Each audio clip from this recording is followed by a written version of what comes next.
I'm excited to chat. Woohoo! Yeah. I need your energy cool. today. I'm on my second cup of coffee.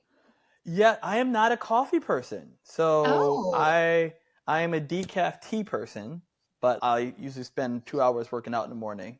So I was up okay. at 5, get my workout in, and yes, so I applaud people who can do coffee. I have not been able to engage unless it's like an emergency where I'm traveling, like a Yeah. long distance or it's late at night. Then I'll do coffee. 'Cause I'm not a big what are those Red Bull stuff like that. I feel Oh, like those yeah. are this is too much for me. So I applaud you with your coffee. It's funny. This is just a side interesting fact. There's a book by Michael Pollan called This Is Your Brain on Plants. I read it back in the fall of Mm. 21. It's super fascinating. But the middle plant that he talks about is caffeine, and really the effects when you wake up in the morning and you feel like groggy and you just want that boost of energy. That's actually, how do I phrase it? That's actually the damage that the caffeine from yesterday is doing to you. So like it's a cyclical thing. Interesting. It's really fascinating. But yeah, that's how we get so addicted to it, because it's actually just, I don't want to say it's harming us because there are benefits to coffee, but yeah, fact Yeah. for the day. Thank you for the fact. I feel like honored now. I'm like, oh, I'm wiser. I'm wiser now. I'm wiser now. Hey, hey, hey, I know. I hey, wish I hey. could have said it in a more articulate way. My husband probably could have done that. It's funny. Starting off the show, Clear Intentions, I was like, should I have something that draws every episode together? So at the end, I will ask you what Hmm. it means to you to live a life with clear intentions. But what's so interesting to me is every day we're learning different things. And I was like, maybe I should ask my guest, what is something that you learned this week? So I'm actually going to I ask you love that, that. and then we'll get into it. Yeah, love it. So something that I've learned this week is to listen to my children more. Oh, I think, especially with talking about respectful disagreement, oftentimes, leaders or people can get into, I have the title, I have the positional influence.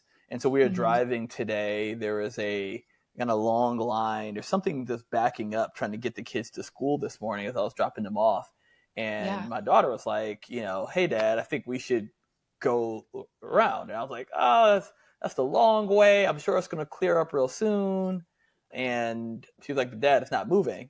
Yeah. And I was like, oh, okay. I was like, well, let's try it, because her bus that would pick her up and take her to her school was almost right in front of us, so we could see it. So we were like, if we beat the bus, we'll know we made a good decision. So Yeah. I trusted them, and we went the long way, which takes probably twice as long, but we arrived. And so sometimes we arrived before the bus got there. I was actually able to drop my son off first and then drop her off, and her bus still hadn't arrived.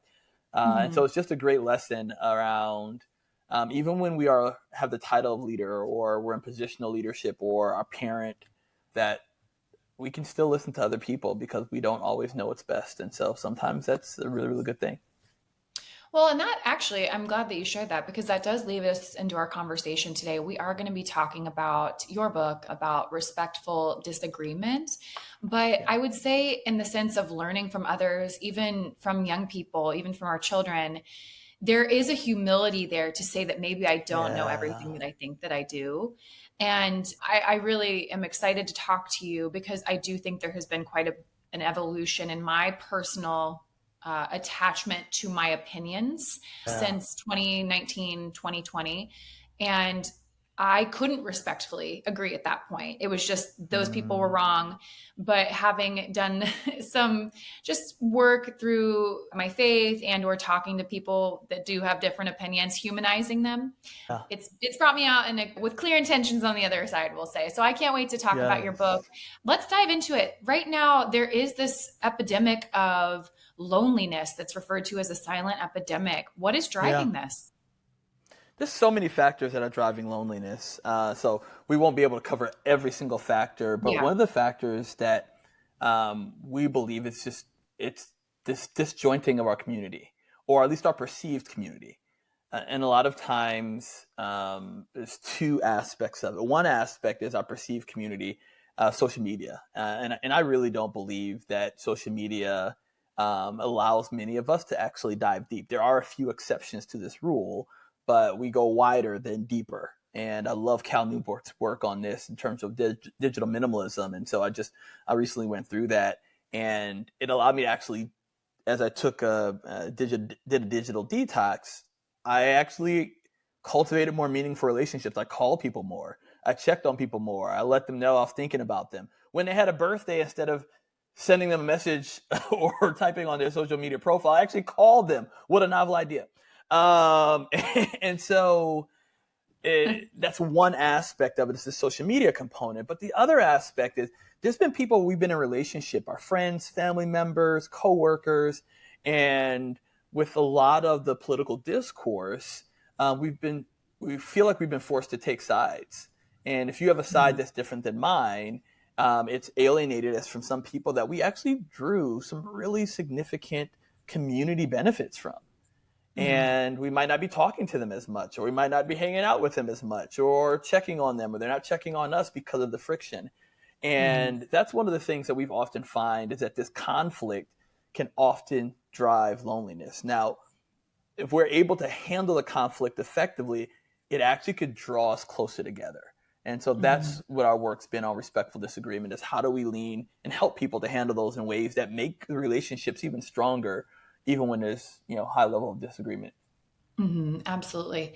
Yeah. The polarization with politics is sad. And I'm thinking about, you've seen those Instagram or Facebook posts where it's like, if you believe in this, don't follow me. This is not a space for you. So that not only creates loneliness and an echo chamber of sorts for that person, but it's loneliness and detachment for the person that's like, oh, I guess I shouldn't be following you. The loneliness is trickling in for different reasons for both people, because we're just isolating ourselves. But why would you say, so this idea of respectful disagreement, why do you think that that is a way to combat loneliness? Let's unpack that. Yeah. So when you're able to handle it, say, we're very big on conflict, and conflict is not bad. We've often given conflict a bad rap, but conflict actually leads to creativity. Conflict actually leads to better relationships. Conflict actually leads to so many good things. One of the things I often say is that I don't actually consider somebody a friend of mine until we've gone through something and we no longer want to be friends and we remain friends, right? Because it's so easy to be friends when everything's good, you're happy, all things are, working well. But it's often like true friendship comes in those moments where conflict arises. And so one of the things that we've been really, really teaching around respectful disagreement is that it helps us to, in the midst of a world that has prioritized dehumanization, it allows us to humanize people and to actually make deeper connections, right? Because we listen differently. We hear people's stories. We have greater senses of empathy. In turn, sometimes that is reciprocated, right? It's not always the case, but people hear us differently. They hear our stories. And so I remember I have a group of guys, there's about 3 of us, where we would get together monthly, for the gym and just different things. And we have different political beliefs, and we're all on different spectrums of the political spectrum. And we decided, because we noticed that it was actually impacting our meetings. So we had a meeting where we said, hey, let's get together and let's just talk about our stories and how we got to our beliefs, how we got to the things that we shared. And it was a really great eye-opening experience, because we found those moments in our pillar 4 of Seek the Gray.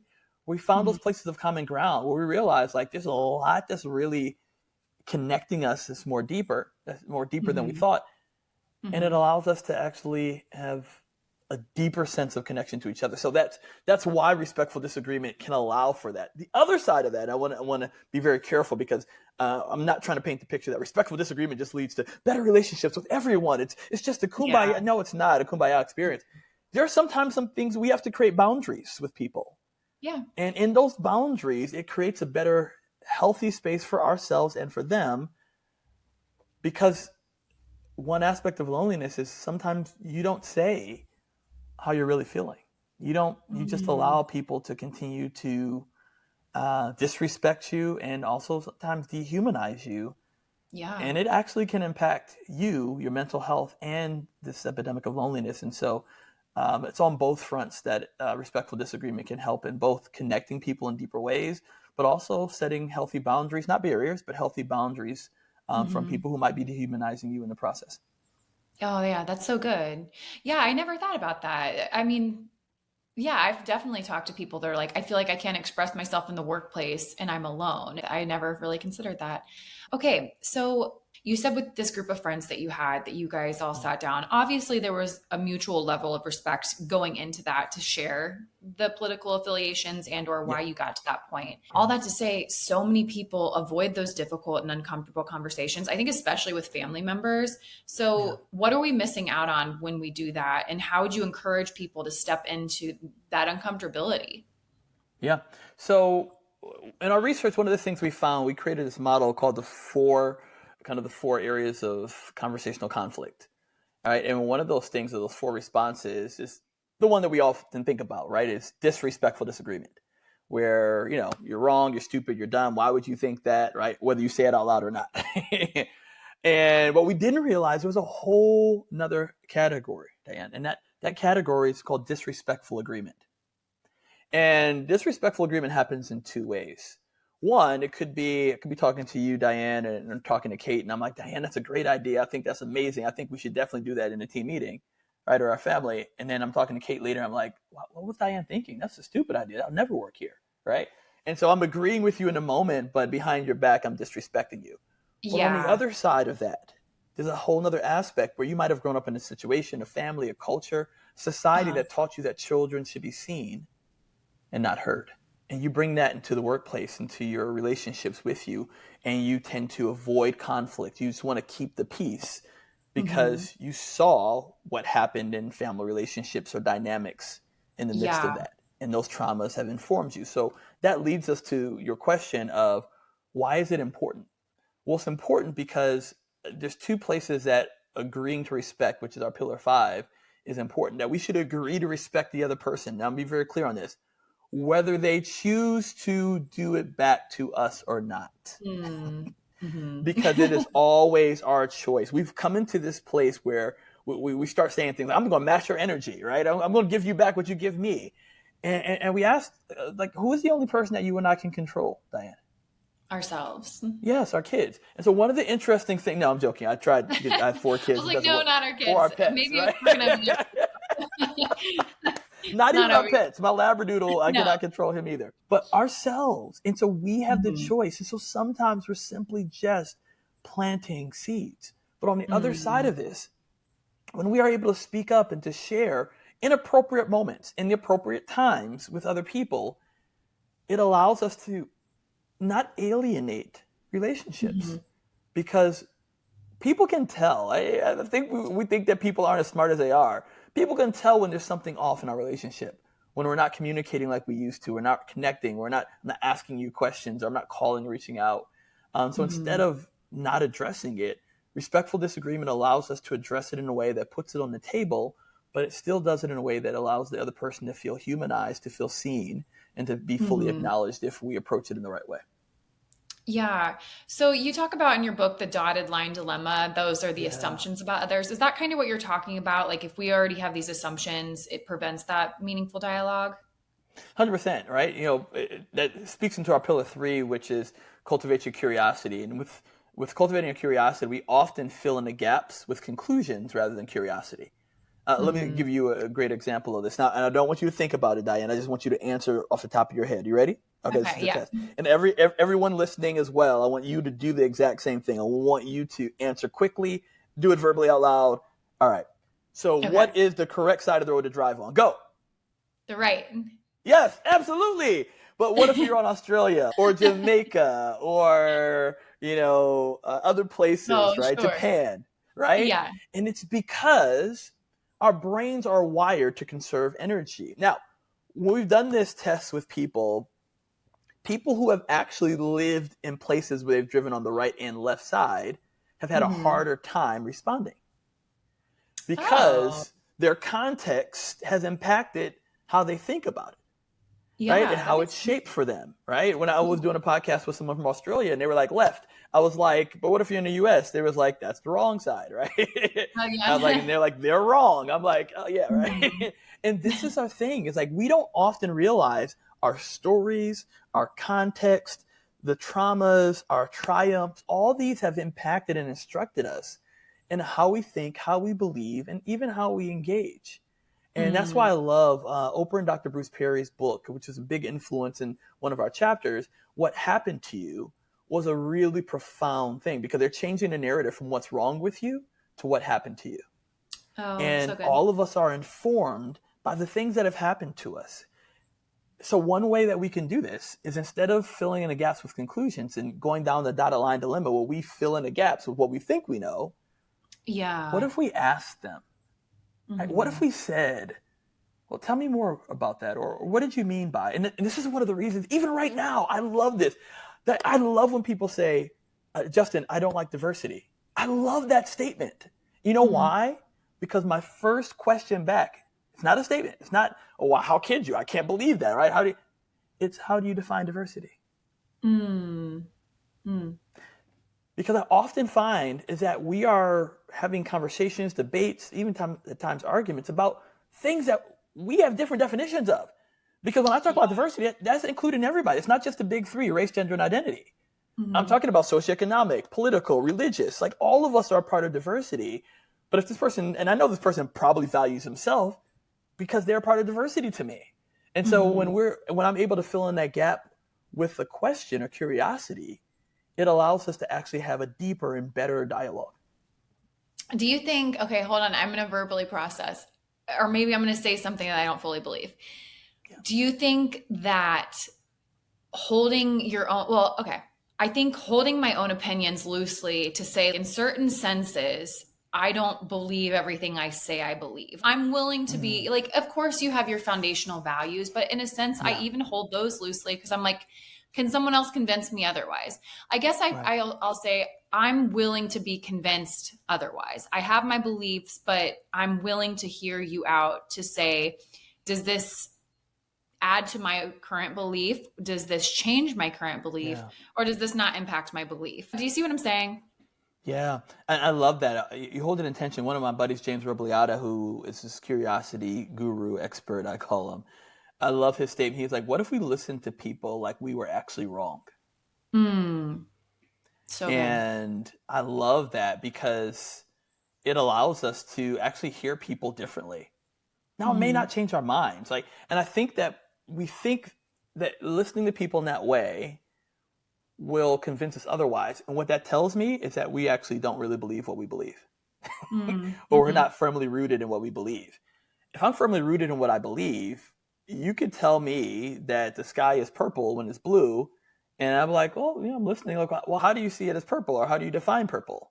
And I can listen. I'll go. I was like, okay, well, that doesn't seem that way to me. But tell me more about how you got there. So there's two pieces at play. One is I might be wrong and I might be right. And it might actually convince me more that I believe what I believe. Number one. Or number two, I might find a gray space. And that's our pillar 4, seek the gray, is that we often think of things in very black and white terms. And so the gray could simply be, oh, I've never thought about that way. I can add that to a slightly different aspect of how I believe. Or it could just be simply, I better understand how you believe that. And it doesn't mean that I am convinced of that. And that's why, one of our statements, because everybody's just said, you need to be more open-minded. And I actually don't believe that statement to be true. It's not about open-mindedness to me, right? There's things that we should all be open-minded about and consider. But there are some things that you and I, Diana, we're very close-minded on, right? And my thing is that even when we're closed-minded, we should always be open-hearted. And that allows us to actually humanize people, to hear their stories and to listen to them, whether it convinces us that we're right or wrong, or simply just hearing how they got there. So good. There's so many little clips I want to take from this episode. So I feel like you've already touched on the illusion of asymmetric insight. That's the whole idea of us believing that we know why other people believe. Is that what that means? Yeah. So asymmetric insight is simply, I think I know you better than what you know about me. Okay. So it could be something as simple as like, I get you. It's simple, right? I understand what you mean. I understand it because I understand. But me, I'm complex. You just can't fully understand me, right? You've never lived in my life. You don't understand my journey. And that's what we often do with people, is that we operate from that lens of, I better know you and understand how you got there. even when we don't ask questions, because we're often filling in the gaps with conclusions. Now, I'm going to tell you why this is important. This is important because our brains are wired that way. Our brains are actually wired to conserve energy for things it thinks we don't know. Okay, And so yeah. things that we've gotten second, third-hand information that it might have nothing to do with you, right? Because we heard somebody talk about diversity and the person that said they didn't like diversity and this is why they didn't like it, we now fill in the gaps that everybody who says they don't like diversity, this is the reason they don't like diversity, right? And so instead of asking you more questions about your journey, how you got there, what your understanding of it, all these things, I fill in the gaps with that second and third information because I want to conserve energy for things I actually think I don't know. And that's why the intentionality is so vital to drive forward towards some really amazing humans. Why did I say that? Because my TEDx is called Don't Take the Exit on People. And it was, it's because our brains are wired. It's like every day, Monday through Friday, you take this exit, but one day you're supposed to go straight. But what do? We end up taking the exit because we're on autopilot. And so to challenge that autopilot, we need to listen more deeply to people. We need to ask more questions. And that's what the asymmetric insight helps us to understand, is that we are likely going to fill in the gaps with people because we think we understand them, but it's often based on second and third information rather than in the moment, right now, curiosity. Where did you gain this wisdom? Have you always had an open-hearted approach? Absolutely not. 100% not. I'll give you two quick things. The high level is I am a very disrespectful disagreeer. And I wanted to solve this for me. I mean, most authors tell you that they're actually writing a book for themselves, right? About how do I get through this? How do I navigate this? And so that was the first kind of piece into this, is I wanted to understand how people dealt with disagreement, how people dealt with conflict, how people dealt with these pieces, because I wanted to be more healthy in this space. Practice makes progress. And so it's allowed me to make practice. Am I perfect? Absolutely not. Do I still make mistakes? 100%. My wife can tell you that all day long. But am I getting better? And that's the point. We often try to focus on, did I do it right or did I not? Rather than, did I get better at doing it? And that's where I've seen growth in my life and other people that we've taught these principles to. The second piece of this actually came from a story with my dad. And my dad wasn't in my life growing up. After my parents divorced at 4, I would see him every other weekend and one weekend a month. And then sometimes 2 or 3 years where I didn't see or hear from my dad. And when I was younger, it didn't bother me as much. But as I got older, it really impacted me. I mean, I would sometimes just pull off to the side of the road and just start weeping. And I was going to go to Ghana. My dad's from Ghana originally, and born and raised there, and had moved back. And I was going to go confront him. And I was like, why didn't you love me? Why didn't you fight for me? All these things. But because I have a great therapist and a great leadership Charlotte cohort that challenged me from, instead of going to confront him, to going and hearing his story.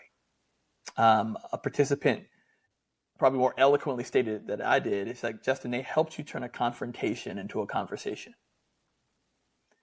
And in doing that, I realized I'd walked through the 5 pillars, right? And this is before I started the research. But I walked through the pillars of, I challenged my perspective by talking to my therapist about it in my leadership Charlotte cohort that challenged me. I was a student, pillar number 2. When I sat down and said, hey, Dad, I'd love to hear your story. I realized I've never heard your story. Pillar 3, cultivated curiosity. I asked him more questions instead of like, well, I know why you said that, right? I said, well, tell me more about that, or why did you say that? Pillar 4, seek the gray. I sought common ground.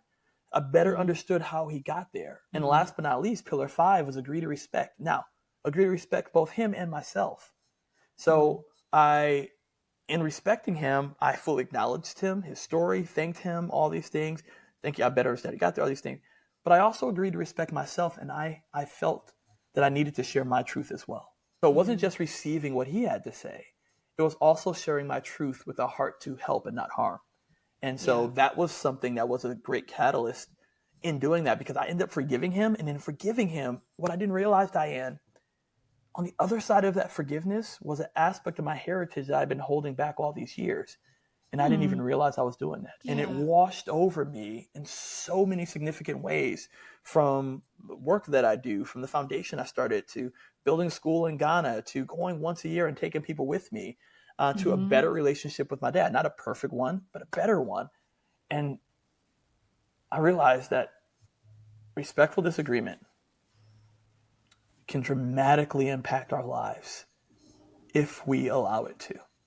But if it's about us winning, it likely will impact our lives in ways that build resentment, harbor hard feelings, and negative conflict that eats away at our own mental health. So good. Thanks for sharing that. That's really insightful. And I hope that that challenges / encourages someone to do the same with maybe a broken relationship in their life that they need to mend or desire to mend, which actually brings me to my next question. For someone that is in that place that feels lonely, but isn't sure how to reach out, how would you encourage them to do so? Yeah. The first thing, and I'm a big advocate for this, and some people may not like this, but I have to say it anyway. Let's go to therapy, y'all. I don't go to therapy because there's something wrong with me, even though my kids might say something different. But I go to therapy because I want to keep things going right. And I don't think that I would have approached my dad in the way I did without therapy. Okay. Without doing the hard work first, without my therapist challenging me and challenging my underlying assumptions and all these things. And I realized I had to take ownership. So if a person feels like in a heart place that they're ready, right? Because if I would have done this before my therapist and our time together, I would have come at him Will Smith style, right? Not the Chris Rock version, but the Fresh Prince of Bel-Air. Like, why didn't you love me? Why didn't you fight for me? I wouldn't have cared to hear his story, how he got there. I just wanted him to feel my pain. Pre-therapist, that's what I would have approached it. And it would have probably led to a more strained relationship rather than a healthier one. So the first thing is to actually to get help, process, work through some of those pieces with other people. Now, when you feel like you're ready, and the person said you're ready, my therapist has shared that I was ready to actually hear a story, I think a way to approach it is, instead of, I didn't say to my dad, hey, I want to talk to you about why you didn't show up for me growing up. That wasn't my request. My request was, hey, Dad, I realized I never heard your story. If we can spend time hearing people's stories, deeply listening, right? One of the statements that we often make is that we should seek to be more interested than interesting. But we often go into conversations like this wanting to be interesting or tell our perspective, our viewpoint, versus truly being curious about their own. That's a good first step, right? If only if you're ready, but it's a good first step of saying, hey, Uncle Bob, Aunt Susie, cousin, sister, like, I really never heard your perspective on this, right? And I'm genuinely interested to know like how you got there and to understand your journey there. And a lot of times people are really open to share their journey perspective if they feel it's coming from an authentic place. So good. A final question here. I'm curious to know your answer. So in digital spaces, I feel like especially during COVID, because people were just home more often, we were all attached to our devices. We still are. But how do we respectfully engage in those places where tone and context are often lost? Or would you just say don't engage there? Yeah, don't. Yeah. I tell people all the time, like I recently had a conversation with a friend that we were disagreeing about something, forgetting what it was about, but she was texting me the disagreement. She was texting me her viewpoint, and I had to stop and say, hey, we need to get on a phone call. Yeah. Because I noticed this is a pattern that people have, whether through online, social media, even texting, is that, to your point, it's the worst form of communication to understand tone and context. Because I don't know if you're being sarcastic, if you're joking, if you're being funny, all these pieces. And what I love in the research, it actually showed that there is not a significant difference from verbally hearing someone to seeing someone. So you don't have to get on Zoom or FaceTime or whatever the thing you use to actually better understand. It's just simply hearing their voice. The research has bore out that people actually just hearing the audible person's voice helps them to better understand context and tone in a deeper way than something that's typed. And so when I start sensing, right, I had a recent time where I did a post and I thought it was going to be benign, right? This is my post. It's a statement that we believe in, is the heartbeat of the book, is that we can vehemently disagree with someone's ideology and still passionately pursue their humanity. I thought that was going to get 100,000 likes and clicks and comments and great. And it did, right? It received a lot of like positive love from it. But Yeah. there was like 26 or so people that commented, I think this is stupid. This is toxic positivity, da da da. And I'm just like, what in the world? So I'm now trying to live out my own teaching, right? And so I'm saying, hey, tell me more about this. Why do you feel this way? Da da da, right? So I'm texting these things back. And as they're continuing to come back, I'm realizing there's a disconnect. And I'm like, I may not be reading their tone. They may not be reading my tone. And so for several people that we just couldn't come to this solution place, I invited them first to direct message. A handful of those chose to go that route, and we started engaging there. And for the few that we weren't able to better engage, I encouraged through Instagram, because you don't need somebody's phone number, to like, hey, let's have an audible conversation. So we make sure we're better understanding each other. And some people are like, no, actually, I don't want to. Like, I don't want to talk to you about this. And so this is where it comes in. The barrier is not what I created. I created a boundary. So I said to them in direct message, hey, I feel like this is one of the few ways that we can actually have a productive conversation. When and if you want to engage in that way, let me know. But until that time, I'm going to block you from this post because I don't think that we're actually able to engage in healthy dialogue. But I'd welcome open and healthy dialogue about this. Just send me a message back. That's where, some people think that you just have to take respectful disagreement just means you have to take. No, I have blocked some people, but it's after creating opportunities for understanding, to communicate better, to talk about it audibly. And then again, I created a boundary. And I'm going to be very clear on this. Boundaries are different than barriers. Boundaries allow people a way back. Barriers completely cut them off. And I believe in my hearts of hearts that people have an opportunity to change. I know I've changed. I've seen other people dramatically change. And so I'll end with this story because I think it's a powerful thing. This guy named Daryl Davis. Some people have heard his story, which is powerful. But Daryl Davis is a black blues musician who befriends Ku Klux Klan members. And what I love about his story is that he goes to Klan rallies, not to shout people down, but to actually hear their stories. And he's been credited, whether directly or indirectly, with over 200 Klansmen turning in their robes. And some people been former Grand Master, Grand Wizards that have made Daryl Davis the godfather of their children. So sometimes, y'all, we're just planting seeds with people, even if it doesn't germinate in that one conversation. For sure. I'm glad that I asked that about the digital spaces because I do think it's how so many of us are engaging these days.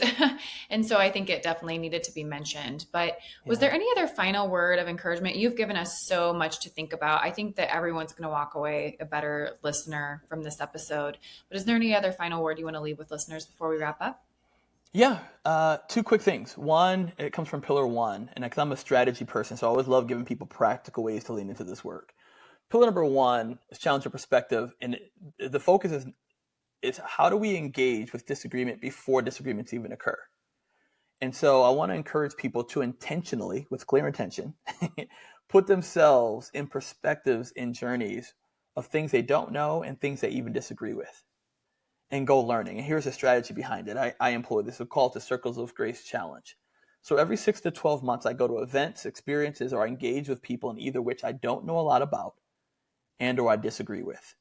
And I go asking 2 questions. What did I learn about this event, experience, and or people? And what did I learn about myself as I engaged them? So consider taking the Circles of Grace Challenge and learning about people that you might disagree with. The second thing, another strategy piece, comes from Pillar 3, which is cultivate your curiosity. And it's a way that we can listen. Because we all heard, like, oh, we just need to be better. We need to be more curious. Well, what does that even mean, right? But one practical strategy is we created a model called the Power of 3, where we listen to the third level of the conversation. So imagine you and I, Diane, are talking, and I'm like, how's your day today? And you're like, my day's fine. Like, my day's fine too. That's Power of 1. Say, hey, how's your day today? Oh, my day's fine. What makes your day fine? Oh, I heard this interesting bald head speaker. I remember that bald head guy. That's Power of 2. But Power of 3 goes that one step deeper and said, oh, what made him interesting? But we often listen to the Power of 1 or Power of 2 because we can't wait to bring it back to ourselves. So consider, as you're listening to people today and throughout this week and the rest of this month, engage intentionally with the power of 3 so that you can hear people deeply. So good. Justin, where can listeners grab a copy of your book and connect with you online and hear more? I'll be sure to link your TEDx talk in the show notes as well. Thank you. Yeah, all over. Amazon, Barnes & Nobles, all these places. I respectfully disagree. We're constantly updating howtorespectfullydisagree.com, which is our website, and we're really excited about our respectful disagreement quiz that's coming out, so you can kind of figure out where you are on the spectrum and practical ways to lean forward. And so that's the way to get in touch there. The other place is just LinkedIn, Justin Jones-Fosu. I love connecting with people there. Just know that if we get into disagreement, I'm probably going to call you. So, all right. Yeah. I love it. That's awesome. Well, Justin, as I said at the beginning, I kind of do want to keep leaning into asking my guests what they learned this week. I just think it's an interesting way to kick off the episode. But I have been asking my guests, what does it mean to you to live a life with clear intentions? Yeah, that's a really good question. For me, I want to give you the micro answer to this. It's what we do a lot of research on meaningful work and how to craft our meaningful day based upon original Wisniewski and Dutton 2001 research. And we created what we call the meaningful day template. And in the meaningful day template, I go through the 4 Ps of perspective, and I first ask myself, what am I looking forward to today? And then I go through the other 3 Ps, which is personal, professional, and people. And I ask, what are 1 to 3 things that I want to do in each of those categories? 1 to 3 things I want to do for myself personally. 1 to 3 things that will have a meaningful impact in my work professionally. And then 1 to 3 things that I want to do with or for others. Now, here's the secret sauce. I have to put it in my calendar. Because if it doesn't fit in my calendar, it doesn't work. It's not another to-do list. But if I engage with a powerful, positive perspective, it at least 1 thing for myself, 1 thing that has meaningful impact in my work, and 1 thing with or for others. That's a meaningful day, and that's how I live with clear intentions. Yeah, no, that's so good.